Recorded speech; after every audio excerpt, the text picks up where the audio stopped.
नमस्कार दोस्तों, मैं मनीष कुमार भोज आप सभी का अपने इस यूट्यूब चैनल पहाड़ एजुकेशन में हार्दिक स्वागत करता हूं। दोस्तों, मैं आज जो श्रृंखला आप लोगों के बीच लेके उपस्थित हुआ हूं वो परीक्षा के मद्देनजर अत्यंत महत्वपूर्ण है। मैं बात कर रहा हूं उत्तराखंड हिंदी साहित्य के प्रमुख लेखक और उनकी रचनाओं से संबंधित ये श्रृंखला रहेगी। अकॉर्डिंग टू जो आपके यूकेएसएससी या यूकेपीएससी के द्वारा जो सिलेबस दिया जाता है उसी के आधार पर ये श्रृंखला आज की रहेगी। देखिए, इसके अंदर मैं 25 से प्लस क्वेश्चन आप लोगों के सामने रखूँगा। इसी क्रम में पहला प्रश्न आप अपने स्क्रीन पे देख पा रहे होंगे कि उत्तराखंड का आंचलिक कथाकार किसे कहा जाता है। ठीक है, ये आपको बताना बहुत ज़्यादा महत्वपूर्ण है। शैलेश मटियानी, मंगलेश डंगवाल या फिर सुमित्रानंद पंत या राहुल सत्याग्यंत, आपको ये बता दूं इसका जो सही आंसर है शैलेश मटियानी को कहा जाता है। आंचलिक कथाकार के रूप में उत्तराखंड का इसे माना जाता है। थोड़ा सी इसके बारे में व्याख्या भी यहाँ पर दी हुई है मैंने। देखिए, उत्तराखंड का जो कथाकार शैलेश मटियानी को माना जाता है। और शैलेश मटियानी का जो जन्म की अगर बात करूं तो 14 अक्टूबर 1931 को आपके बाड़ी छीना अल्मोड़ा जनपद के अंतर्गत आता है। मैं ये हुआ था। ये प्रसिद्ध हिंदी रचनाकार के रूप में हम जानते हैं और कवि और निबंधकार ये थे। आप देखिए, शैलेश मटियानी की अगर हम बात करें, ये आपके एक तो प्रसिद्ध हिंदी रचनाकार थे, कवि भी थे और निबंधकार भी थे। और इनकी अगर प्रमुख रचनाओं की अगर बात करूं तो स्पर्श गंधा ये है 1975 में इनके द्वारा प्रकाशित की गई थी। आकाश कितना अनंत है ये आपके 1979 में इनके द्वारा इसको पब्लिश किया गया था। 52 नदियों का संगम उपन्यास जो इनके द्वारा जो लिखा गया था वो 1981 में ये लिखा गया था। और मुठभेड़ उपन्यास इनके द्वारा ये लिखा गया है। और माया सरोवर भी उपन्यास इन्हीं के द्वारा ये लिखा हुआ बहुत सुंदर उपन्यास है, जिसमें सरोवर से संबंधित तमाम चीज़ों का वर्णन इन्होंने बेबाक तरीके से ये उठाया है। और चंद्र औरतों का शहर उपन्यास, साथ ही गोपली गफून आदि ये भटनियानी जी ने क्या करे हैं विकल्प के तौर पर इसको प्रकाशित किया था। ये आपको बताना है। जो मैंने आपको ये तमाम जो इनके द्वारा जो प्रमुख रचनाएं थी इनको आप इस जगह पे लिख लीजिएगा क्योंकि अत्यंत महत्वपूर्ण ये हैं। ठीक है, अब बात करते हैं दूसरे नंबर के प्रश्न की तरफ बढ़ते हैं। देखिए, दूसरे नंबर का प्रश्न क्या कह रहा है। ये कह रहा है निम्नलिखित में से कौन सी रचना हजारी प्रसाद द्विवेदी की है। ये आपको बताया। हिम तरंगनी या नेताजी कहनी या आकाशदीप या श्री रिस के फूल हैं। ठीक है, ये आपके श्री रिस के फूल इसका सही ऑप्शन है। ये जो हजारी प्रसाद द्विवेदी द्वारा इसको लिखा गया श्री फूल के फूल, ये हजारी प्रसाद द्विवेदी द्वारा एक ये लिखा हुआ इनके द्वारा निबंध है। और इसके अतिरिक्त कुटज भारतीय संस्कृति की देन, काव्य कला, साथ ही यह कविताओं का भविष्य और नई समस्याएं, अशोक के फूल, कल्पित लता, वसंत आ गया आदि क्या है इनके द्वारा बहुत अधिक प्रसिद्ध ये निबंध इनके द्वारा लिखे गए। अगर मैं बात करूं इनके द्वारा जो महत्वपूर्ण जो लिखा गया हिम तरंगणी, ये माखनलाल चतुर्वेदी और नेताजी कहिन मनोहर श्याम जोशी और आकाशदीप जयशंकर प्रसाद द्वारा लिखी गई। अब यहाँ पर देखिए ऑप्शन ए जो दिया है हिम तरंगनी जो लिखा गया है माखनलाल चतुर्वेदी द्वारा लिखा गया और नेताजी कहिन के जो लिखा गया है वो मनोहर श्याम जोशी द्वारा इसको लिखा गया। और आकाशदीप जो रची गई है वो आपके जयशंकर प्रसाद द्वारा इसको लिखा गया है। और शीश के जो फूल हैं वो आपको पता है आपकी किसके द्वारा, हजारी प्रसाद द्विवेदी द्वारा इसको रचा गया। और ये बहुत ज़्यादा महत्वपूर्ण प्रश्न है। ठीक है, अब बात करते हैं तीसरे नंबर के प्रश्न को। आप अपने स्क्रीन पर देख पा रहे होंगे। ये कह रहे हैं निम्न में से किसका मूल नाम केदारनाथ पांडे ये है। आपको बताना है निम्न में से किसका मूल नाम केदारनाथ पांडे है। देखिए, पितामह दत्त बर्थवाल जी को जाना जाता है या फिर मनोहर श्याम जोशी को जाना जाता है या राहुल सात्यकियन को जाना जाता है, काला साहेब कालकेरकर को जाना जाता है। तो दोस्तों इसका जो सही आंसर है ये आपका सही राहुल सात्यकियन को जाना जाता है। अब राहुल सात्यकियन का जो मूल नाम था आपका केदारनाथ पांडे इनका नाम था। और इन्होंने हिंदी यात्रा साहित्य का जनक इन्हें माना जाता है। हिंदी साहित्य के जनक के रूप में इन्हें माना जाता है। और साथ ही राहुल को महापंडित की उपाधि भी ये दी हुई है। इससे इनको विभूषित भी किया गया। हिमालय परिचय और किन्नर देश की ओर इनकी प्रमुख रचनाएं हैं, ये आपको बताना। कभी क्वेश्चन पूछा जाता है किन्नौर देश की ओर जो लिखा गया है ये किसके द्वारा लिखा गया है, ये आपको पता होना है। राहुल सत्याग्रन द्वारा इसको लिखा गया है। ठीक है, अब बात चौथे नंबर का प्रश्न अत्यंत महत्वपूर्ण। इसमें आपको बताना है निम्नलिखित में से महादेवी वर्मा की प्रमुख रचनाओं का प्रकाशन किस क्रम में महादेवी वर्मा की रचनाएं हैं वो आपको बताना है। ऑप्शन ए निहार, निर्जा, रसिम, संध्या गीत, या ऑप्शन बी निहार, रसिम या निर्जा, संध्या गीत, और सी है रिशम और संध्या गीत, या निहार, निर्जा, यह निर्जा और रिशम, निहार और संध्या गीत। जो ये दिया हुआ है जो क्रम, तो इसका जो ऑप्शन जो सही है आपका बी ऑप्शन इसका सही है। निहार, रिशम, निर्जा, संध्या गीत इनके द्वारा लिखी गई है। और महादेवी जी को हिंदी का सर्वाधिक प्रतिभावान कवियों में से एक कहा जाता है। अगर मैं बात करूं हिंदी साहित्य की, अगर बात करूं महादेवी वर्मा के बिना हम हिंदी साहित्य की कल्पना भी नहीं कर सकते। एक कवित्रियों में से एक बहुत महत्वपूर्ण स्थान अपना ये रखती हैं और हिंदी साहित्य में छायावादी युग के 4 प्रमुख स्तंभों में से एक इन्हें माना जाता है। 4 जो छायावादी जो कवि हैं उनमें से जो एक पिलर जो स्तंभ जो के रूप में जो हम मानते हैं वो आपके महादेवी वर्मा जी को मानते हैं। आधुनिक हिंदी की सबसे सशक्त कवियों में से एक होने के कारण उन्हें आधुनिक मीरा के नाम से भी जाना जाता है। कभी क्वेश्चन पूछा जाएगा कि आधुनिक मीरा के नाम से किसे जाना जाता है, तो आपको पता होना चाहिए आधुनिक मीरा के नाम से महादेवी वर्मा जी को जाना जाता है। और महादेवी वर्मा जी का जो जन्म हुआ था 26 मार्च 1907 को फारुखाबाद उत्तर प्रदेश में इनका जन्म हुआ था। और इनकी प्रमुख रचनाएं जो बहुत ज़्यादा महत्वपूर्ण है, मेरा परिवार, नीलकंठ है, यमा, दीप शिखा और संघनी, सप्तवर्णी और अतीत के चलचित्र या पथ के साथी, ये इनके क्या है प्रमुख क्या है आपके प्रमुख रचनाएं इनके द्वारा रची गई हैं, बहुत ज़्यादा महत्वपूर्ण है। अब बात करते हैं 5वें नंबर का प्रश्न, आप अपनी स्क्रीन पर देख पा रहे होंगे। हम लोग भारतीय दूरदर्शन का धारावाहिक की पटकथा का लेखन किया, किसके द्वारा ये किया गया है? ये मनोहर श्याम जोशी द्वारा, या शेखर जोशी द्वारा, या गजानंद मुक्ति बोध, या फिर कहें हरि शंकर परसाई द्वारा। या आपको इसका सही बता दूं, जो इसका आंसर सही है आपका ऑप्शन ए मोहन श्याम जोशी द्वारा इसको रचा गया है। और हम लोग अगर हम बात करें यह 1982 की ये धारावाहिक है जिसकी पटकथा आपके मनोहर श्याम जोशी द्वारा लिखी गई है।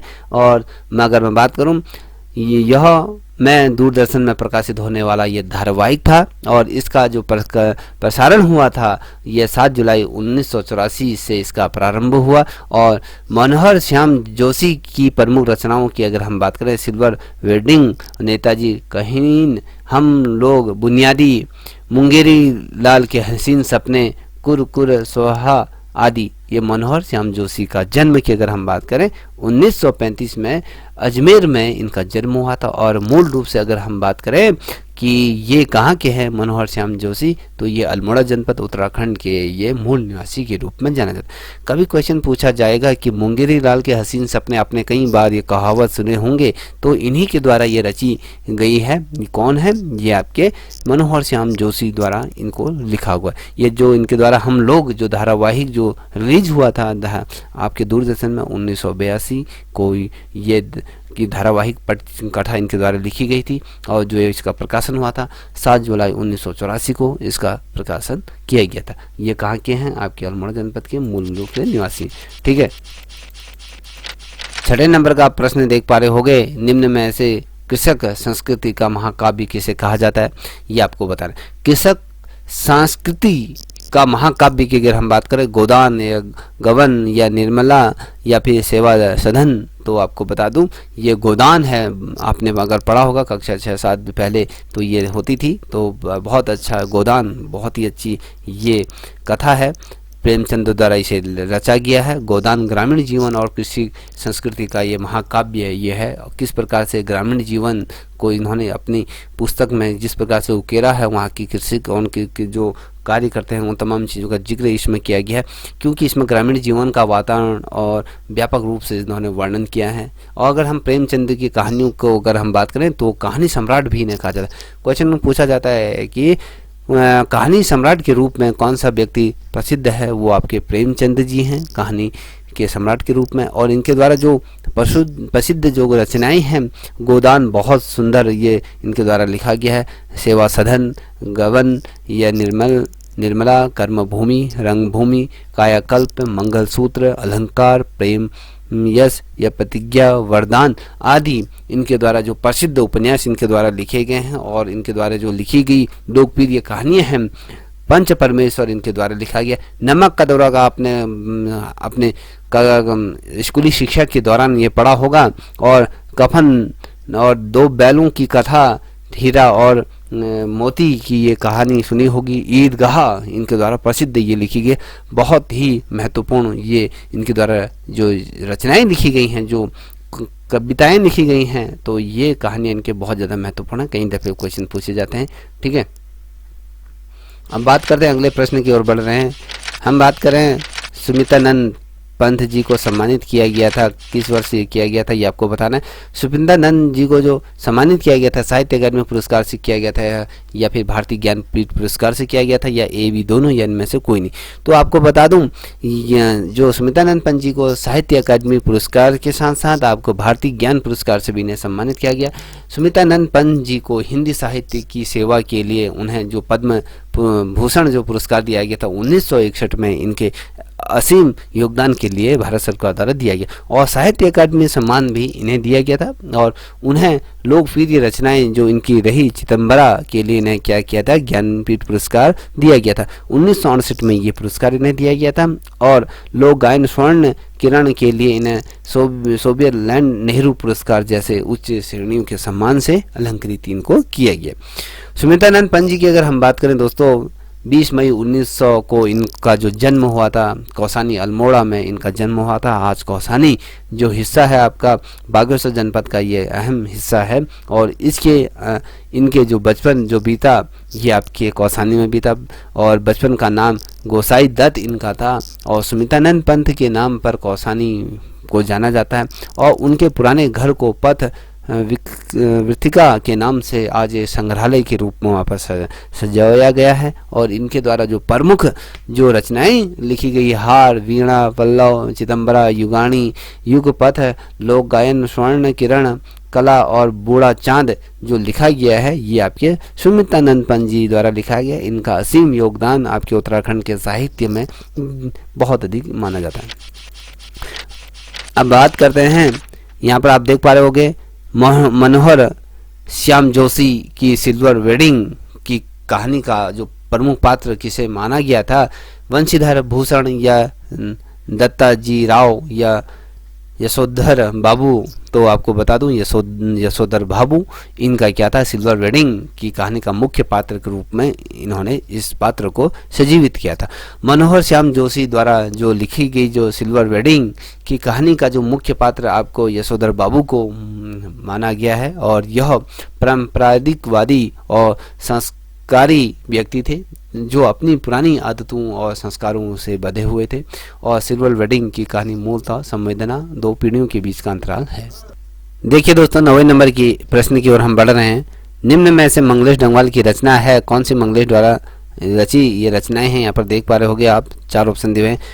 आवाज भी एक जगह, भूखंड तप रहा है, बोधि वृक्ष, जलते हुए वन का वसंत है। तो आपको बता दो इसका जो सही आंसर है आवाज भी एक जगह इनके द्वारा रची। ये बहुत सुंदर ये रचना है। देखिए व्याख्या क्या कह रही है, आवाज भी एक जगह है, ये मंगलेश डंगवाल द्वारा रचित ये काव्य संग्रह है। और मंगलेश डंगवाल का जन्म अगर हम बात करें तो 16 मई 1948 में टेहड़ी गढ़वाल के काफली पानी गांव में इनका जन्म हुआ था। और इनकी जो मृत्यु हुई थी 9 दिसंबर 2020 को इनकी मृत्यु हुई थी। और इन्होंने उत्तराखंड के साहित्य को एक अर्थ से फर्श में पहुंचाने का कार्य इनके द्वारा किया है। इन्होंने हम जो देखते हैं कहानियाँ संग्रह के लिए वर्ष 2002 में साहित्य अकादमी पुरस्कार से इन्हें सम्मानित किया है। कभी क्वेश्चन बनेगा कि वो मंगलेश डंगवाल जी को साहित्य अकादमी पुरस्कार से कब सम्मानित किया गया था? 2000 में इनको सम्मानित किया गया था। कौन सी कविता के लिए इन्हें ये साहित्य अकादमी पुरस्कार दिया गया था? तो हम जो देखते हैं कहानी के लिए इन्हें दिया गया था।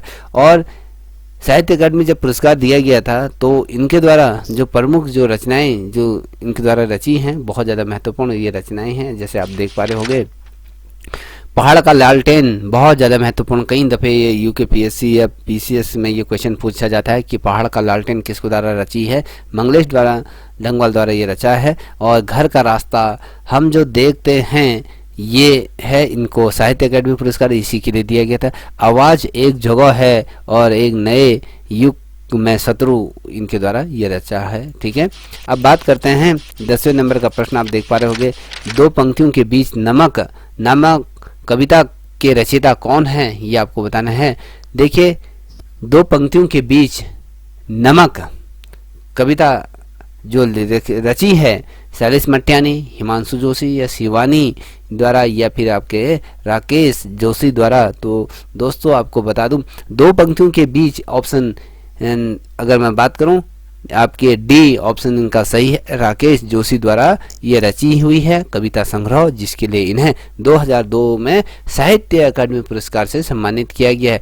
देखिए, दो पंक्तियों के बीच नमक नामक जो ये रचना रची गई है, इसके लिए किसके साहित्य अकादमी पुरस्कार दिया गया है? राजेश जोशी को दिया गया है। ठीक है, इनका जो जन्म हुआ था 1946 ईस्वी में मध्य प्रदेश के अंतर्गत इनका हुआ था। नरसिंहगढ़ जिले में इनका जन्म हुआ था और इनके द्वारा विहित हरि की कविताओं का अनुरचना और भूमिका कल्पतरु भी इनके द्वारा रची गई। माइको वर्षी कविता का अनुवाद, पतलून पहना बादल नाम से भी जाने जाते हैं। कई भारतीय भाषाओं के साथ साथ इन्होंने अंग्रेजी में हो गया, रूसी भाषा में हो गया, जर्मन भाषा में हो गया, अनेक भाषाओं में इन्होंने कविताओं का अनुवाद प्रकाशित किया। और राकेश जोशी के 4 महत्वपूर्ण कविता संग्रह की अगर हम बात करें तो वो इस प्रकार से हैं। आप देख पा रहे होंगे, एक दिन बोलेंगे पेड़, एक दिन बोलेंगे पेड़, और मिट्टी का चेहरा, नेपथ्य में हंसी, और दो पंक्तियों के बीच, ये इनके द्वारा ये प्रमुख इनकी रचनाएं हैं। ठीक है, अब बात करते हैं 11वें नंबर का प्रश्न। आप देख पा रहे होंगे, पुष्प की अभिलाषा किसकी रचना है? शैलेश मट्यानी, मंगलेश डंगवाल या माखन लाल चतुर्वेदी या राहुल सत्याकेन? तो दोस्तों जो ये लिखा गया है आपको मैं बता दूं, ये आपके माखन लाल चतुर्वेदी के साहित्यों में से एक साहित्य नव छायावाद के ये रचनाकार माने जाते हैं। और इनका जन्म आपके 4 अप्रैल 1979 को मध्य प्रदेश में हुआ और इन्हें साहित्य अकादमी अवार्ड 1955 में दिया गया और पद्म विभूषण 1963 में इन्हें दिया गया। और इनकी जो प्रमुख रचनाएं हैं, पुष्प की अभिलाषा और हिम तरंगिणी ये है। ठीक है, अब देखिए, आप यहाँ पर देख पा रहे हो कि 12वें नंबर का प्रश्न है। 12वें नंबर का प्रश्न क्या कह रहा है? प्रेमचंद के फटे जूते किसकी रचना है? किसके द्वारा ये लिखा गया है? मोहन श्याम जोशी या शेखर जोशी या गजानन मुक्त बोध या हरि शंकर परसाई? तो आपको बता, हरि शंकर परसाई द्वारा प्रेमचंद के फटे जूते की रचना की गई है। अब यहाँ पर जो अगला प्रश्न आप देख पा रहे हो, 14 नंबर का प्रश्न आप देख पा रहे हो। तो 14 नंबर का प्रश्न है, निम्न में से कौन सी रचना कबीरदास की नहीं है? देखिए, कबीरदास द्वारा इनमें से एक रचना को नहीं लिखा है, बीजक या प्रेम वाटिका या रैमैनी या साखी। तो बता दूं, ये जो प्रेम वाटिका ऑप्शन भी, जो ये आपके कबीरदास द्वारा नहीं लिखा गया है। ठीक है, कबीरदास की अगर हम बात करें, भक्ति काल के लोकप्रिय कवि माने जाते हैं और इनकी रचनाएं अगर बात करें, बीजा, साखी, शबद, रैमी, और जबकि प्रेम वाटिका इनकी प्रमुख रचनाओं में जो रसपान का इसमें बोध होता है। ठीक है दोस्तों, अब बात करते हैं 15 नंबर का प्रश्न। 15 नंबर का प्रश्न को आप देख पा रहे होंगे, निम्न में से विनय पत्रिका की रचना बहुत ज़्यादा महत्वपूर्ण, ये प्रश्न अत्यंत महत्वपूर्ण। देखिए, मीराबाई, सूरदास या तुलसीदास या इनमें से कोई ही नहीं, किसके द्वारा लिखी है? सूरदास की ये रचनाएं हैं। ये विनय पत्रिका किसके द्वारा लिखी गई है? सूरदास द्वारा ये लिखी गई है। साहित्य लहरी, सूर सागर, सूर सरावली या नल और दमयंती जो लिखा गया, बहुत अधिक महत्वपूर्ण आपके जो सूर सागर हो गया और नल और दमयंती, ये कबीर सूरदास द्वारा ये रची है। अब मीराबाई की अगर हम प्रमुख रचनाओं की अगर बात करें, मीराबाई को भी हम इसमें लें तो देखिए, अगर पहला ऑप्शन जो दिया है मीराबाई की जो रचनाएं जो हैं, राग गोविंद नरसिंह जी का मयारा और गीत गोविंद का टीका, ये आपकी मीराबाई की रचनाएं हैं। और तुलसीदास की अगर बात करें, गीतावली, दोहावली, विनय पत्रिका और रामचरितमानस आपके तुलसीदास द्वारा ये रची हैं। ठीक है, अब बात करें इसमें जो महत्वपूर्ण है, विनय पत्रिका तुलसीदास की रचना है। देखिए, विनय पत्रिका जो ऊपर दिया हुआ है ये आपकी तुलसीदास द्वारा ये रचा हुआ ग्रंथ है और तुलसीदास भक्ति काल के अवधी भाषा के लोकप्रिय कवि माने जाते हैं। और तुलसीदास ने ही अपनी रचनाओं में अवधी भाषा का क्या किया था, सर्वप्रथम प्रयोग किया था। और इनके द्वारा अगर हम कुछ रचनाओं की अगर हम बात करें तो ये इस प्रकार से है। तुलसीदास की रचनाओं की बात करें तो पर उपदेश कुशल बहुतेर और रघुकुल रीति सदा चली आई, ये आपके तुलसीदास द्वारा लिखी गई है। मंगल भवन मंगलहारी तुलसीदास द्वारा लिखी है। परहित रहित धर्म नाही भाई, पर पीड़ा सम नाही अधर्म आई, ये जो लिखी गई है ये भी आपके तुलसीदास द्वारा। भाई बिहनु होई ना पीत, ये क्या है, तुलसीदास की महत्वपूर्ण ये क्या है, कीर्तियाँ इनके द्वारा लिखी हैं। अगर हम यहाँ 16 नंबर के प्रश्न को देखें तो लाल हवेली कविता संग्रह किसकी रचना है? लाल हवेली की अगर बात करें, महादेवी वर्मा, मंजू भंडारी या शिवानी या आपके राकेश जोशी, तो शिवानी द्वारा लाल हवेली को ये रचा गया है। लाल हवेली कविता संग्रह शिवानी की रचना है। और शिवानी का अगर जन्म की बात करूँ, 2 अक्टूबर 1923 को इनका जन्म राजकोट में हुआ, लेकिन शिवानी मूल रूप से अल्मोड़ा जनपद की ये थी। और शिवानी का मूल नाम गौरा पंथ है और यह अपनी सभी रचनाएं शिवानी के नाम से लिखती हुई आ रही हैं।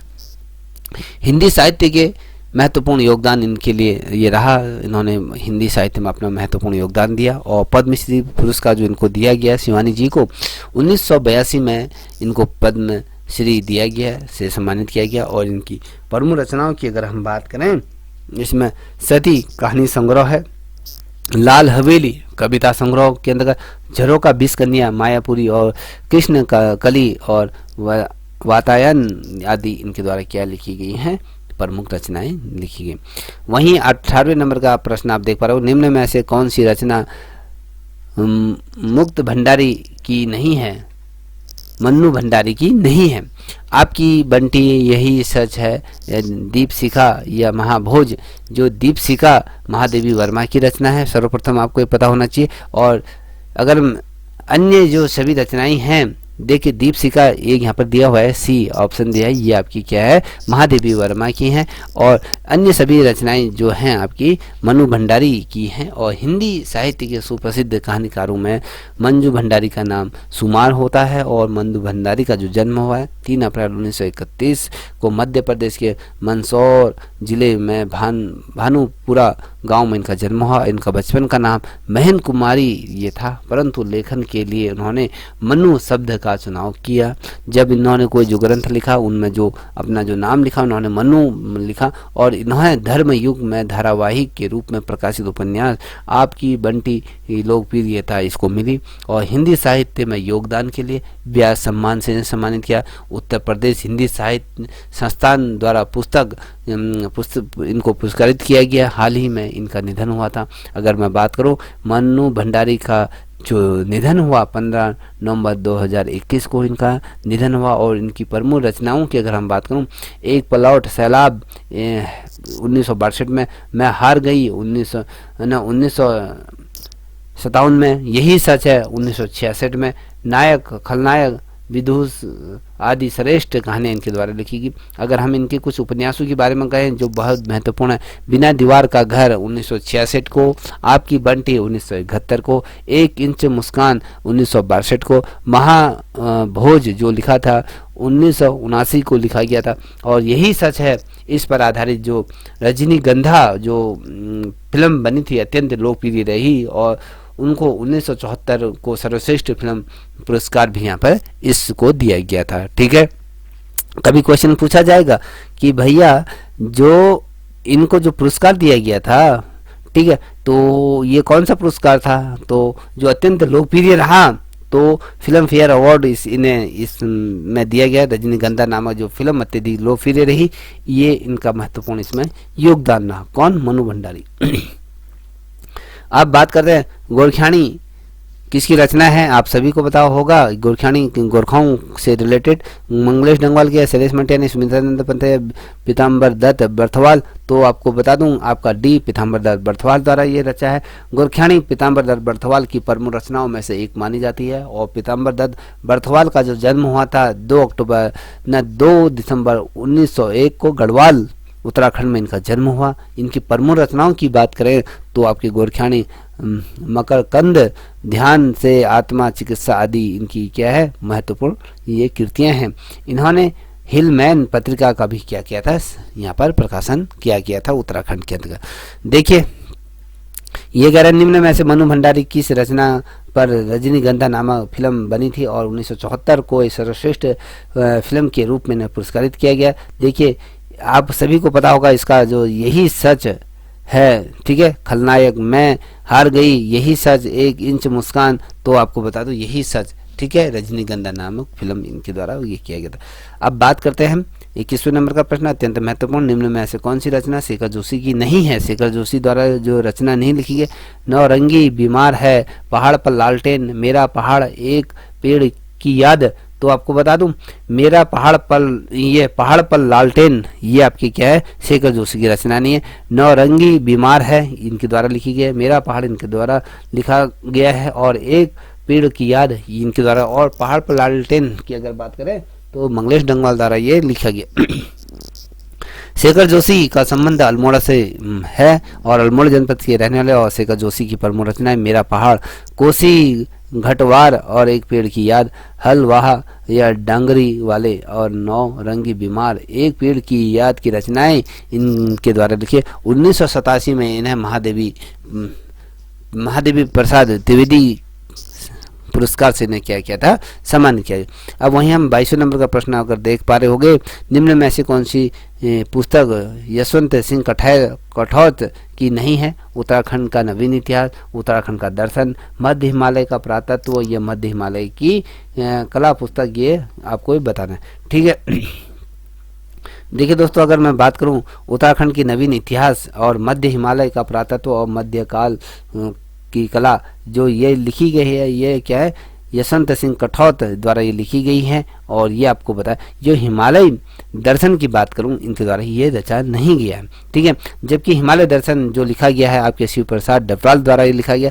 शिव प्रसाद डबराल को उत्तराखंड का इंसाइक्लोपीडिया के रूप में जाना जाता है। कभी क्वेश्चन पूछा था उत्तराखंड का इंसाइक्लोपीडिया किसे कहा जाता है, शिव प्रसाद डबराल जी को कहा जाता है। इनका जन्म दुगड़ा पौड़ी गढ़वाल में इनका जन्म हुआ था। शिव प्रसाद डबराल जी को घुमक्कड़ भी कहा जाता है क्योंकि ये घुमक्कड़ के शौकीन थे। और चारण का उपन्यास इनके रूप में जाना तो उपन्यास जाना जाता है। इनकी प्रमुख अगर पुस्तकों की बात करें जो इनकी प्रमुख पुस्तक है 12 खंडों में उत्तराखंड का इतिहास, उत्तराखंड के अभिलेख व मुद्राएं इनके द्वारा लिखी गई, उत्तराखंड का दर्शन, ठीक है, उत्तराखंड का दर्शन और उत्तराखंड के भोटियों से रिलेटेड ये तमाम चीज़ें की गई है, ठीक है।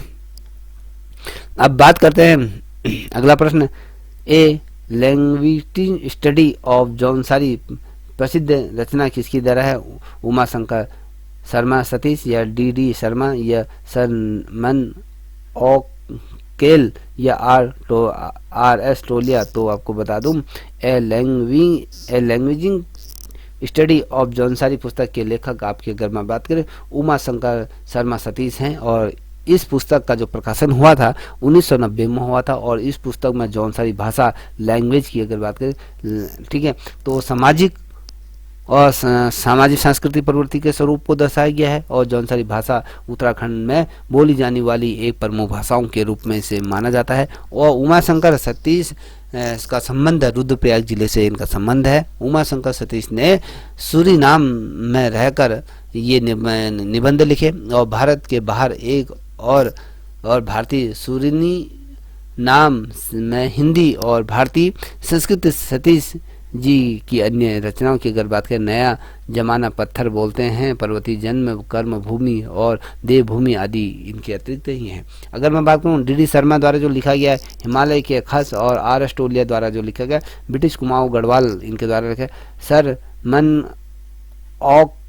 औकले ये होली हिमालय। इसके अतिरिक्त सरमन औकले ने तारादत्त गहलोत के साथ मिलकर हिमालयन फोकल्चर पर पुस्तक, इनके फोक कल्चर पर इन्होंने क्या लिखा है, पुस्तक को लिखा है। ठीक है दोस्तों, ये श्रृंखला आपको कैसी लगी प्लीज़ कमेंट सेक्शन में बताइए, और आपको अच्छी लगी तो प्लीज़ चैनल को सब्सक्राइब करें। देखिए यहाँ पर दिए हैं कुछ पुस्तकें दी हुई हैं, कुमाऊं की चित्रकला और जीवन ज्योति पुस्तक, और गढ़वाल का इतिहास और कुमाऊं का इतिहास। हरि इनके लेखक दिए हरि कृष्ण रतोड़ी और बद्रीदत्त पांडे और कमलेंदु शाह या भी यशोधर मठपाल। तो आपको बताना है इसका जो सही ऑप्शन क्या है। आपका बी दिया हुआ है ना, ए का आपका चौथा है। यह कुमाऊं की चित्रकला की अगर हम बात करें तो जो लिखा गया है आपके यशोधर मठपाल द्वारा, और साथ ही जीवन ज्योति जो लिखी गई है आपकी जो कमलेंदु शाह द्वारा लिखी गई है, और गढ़वाल का इतिहास आपके, अगर हम गढ़वाल के इतिहास की बात करें तो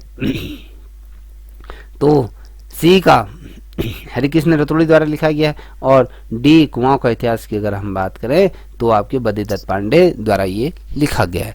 ठीक है, आकाश कितना अनंत की रचना किसके द्वारा लिखी है, शैलेश मंटेनी, हिमांशु जोशी या शिवानी या सुमित्रानंद पंत है, तो शैलेश मंटेनी द्वारा इसको लिखा गया है। और यहाँ पर देखिए निम्नलिखित में से कौन सी रचना गजानन मुक्तिदोष की है।